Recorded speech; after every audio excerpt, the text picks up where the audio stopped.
memberi aku kekuatan di tengah badai yang menakutkan,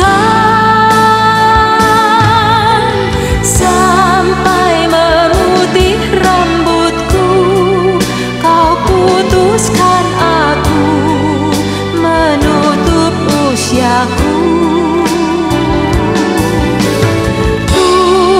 Selalu menyembahmu, oh Yesus Tuhanku, ku milihmu selamanya.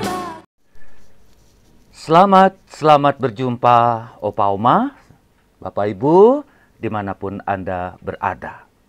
Kita berjumpa lagi dalam Senja Mempesona. Adapun kali ini kami menjumpai Anda dengan tema bagaimana kita sebagai lansia menemukan kembali bahwa justru umur-umur kita ini kita menemukan kebijaksanaan dan juga kekudusan. Karena semakin kita menjadi lansia, semakin kita menjauhkan diri dari hal-hal yang tidak benar, bukan? Kita ingin hidup kita menjadi lebih baik dan tambah baik. Nah, pada kesempatan ini saya hanya mengumpulkan bagaimana pendapat-pendapat teman-teman. Ada Sister Rosa dari Bolivia, ada Pater Ibar, dan ada yang lainnya. Semoga renungan ini meneguhkan kita kembali untuk menemukan bahwa sesungguhnya umur-umur kita ini adalah umur-umur di mana kita semakin mempesona kalau kita berusaha untuk hidup semakin baik. Nah, inilah beberapa teman-teman yang membagikan pengalamannya. Ada Pater Ibar, dan tentunya ada Suster, dan yang lainnya. Selamat mengikuti. Bapak, Ibu, saudara-saudari, sesama lansia yang saya kasihi, hormati, dan banggakan. Saya merasa bersyukur karena boleh mengalami usia senja yang mempesona. Perkenankan saya berbagi dengan Anda sekalian, sesama lansia, pengalamanku bagaimana menghayati atau memaknai usia senja. Dan saya setuju sekali kalau kita diajak untuk menjadikan usia lansia kita sungguh-sungguh usia senja yang mempesona.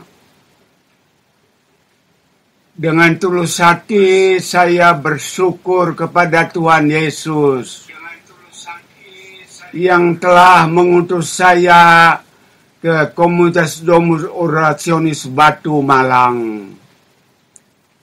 Saya sudah menjalani masa lansiaku di komunitas Domus Orationis ini hampir 7 tahun.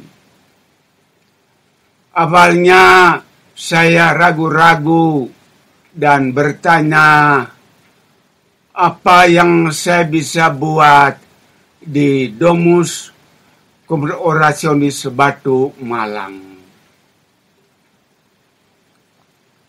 Pernah saya berpendapat bahwa saya ke Domus Batu Malang itu bagian orang yang dijebloskan ke dalam situasi yang tidak menyenangkan.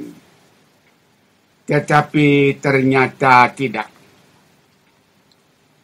Di Domus atau di Kompleks Domus Orasi Batu Malang, saya sungguh-sungguh menyadari makna usia senja, dan ada teman saya yang telah memberi contoh mengajak saya untuk jadikan usia senja yang mempesona.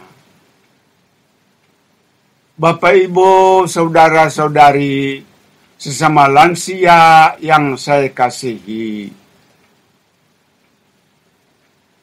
bagaimana saya memaknai usia senja ini?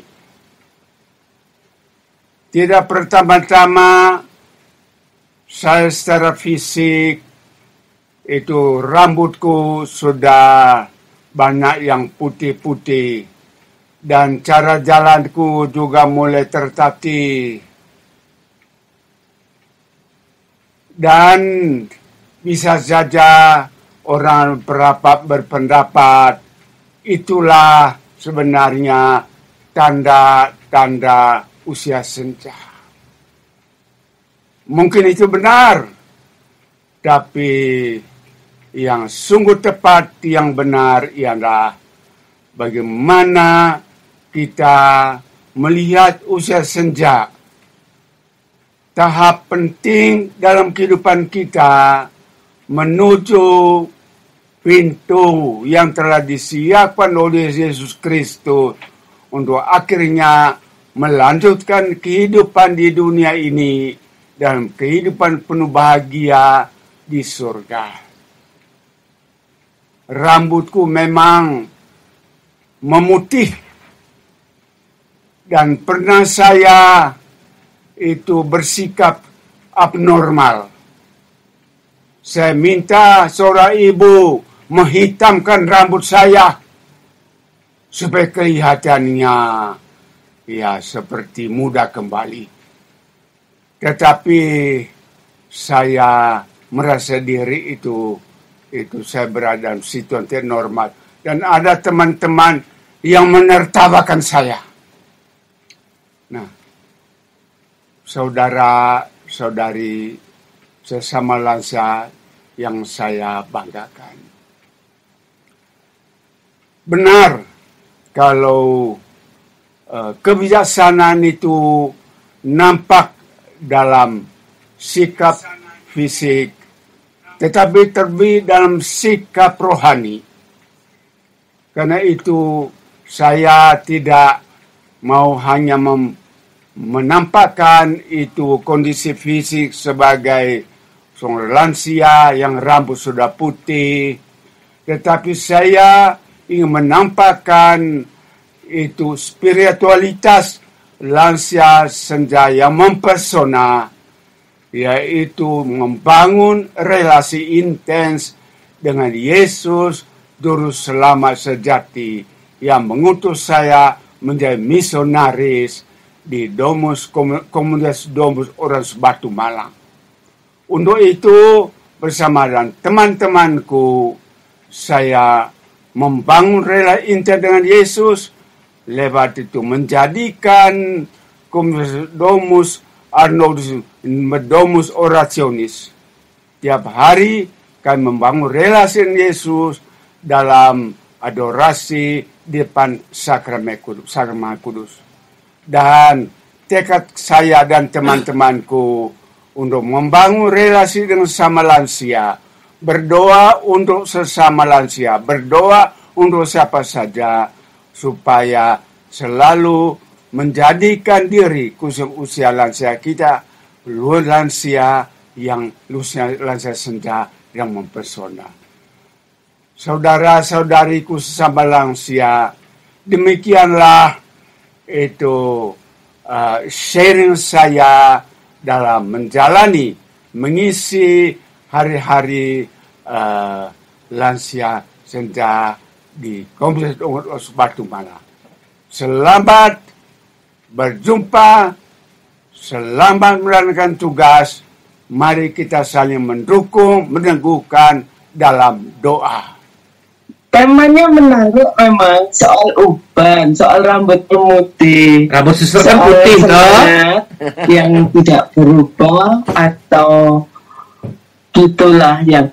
Jadi sebenarnya tema uban, tema rambut memutih ini paling banyak ditakuti oleh manusia dalam dunia masa kini ya, khususnya sama dibilang ibu-ibu, bapak-bapak, oma-opa itu takut rasanya ya menghadapi rambut memutih. Kenapa? Rambut putih kok dianggap sebagai ancaman, bahwa ada satu stiker, satu cap bahwa rambut putih sangat diidentikan dengan usia tua, dengan ketuaan gitu ya. Padahal itu ya benar atau tidak itu tergantung pada konsep masing-masing.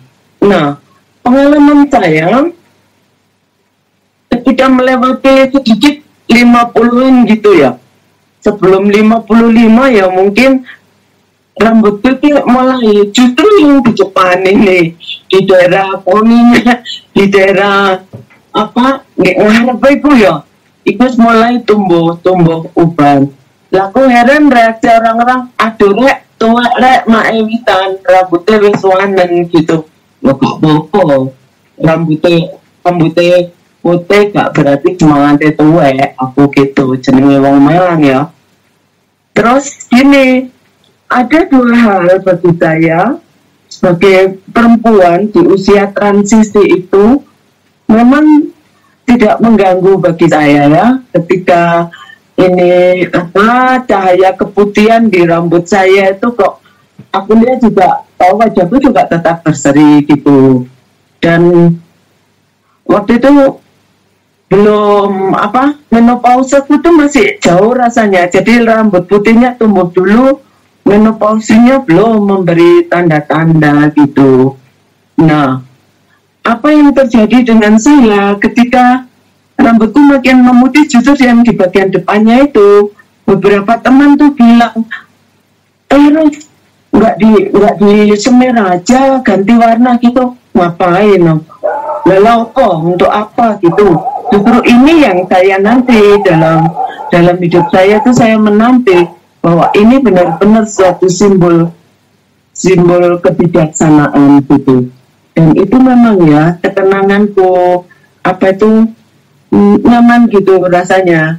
Jadi rambut putih bagi saya itu satu penantian ya bagi setiap manusia gitu ya. Menanti saat ini tiba rasanya cepat sekali gitu.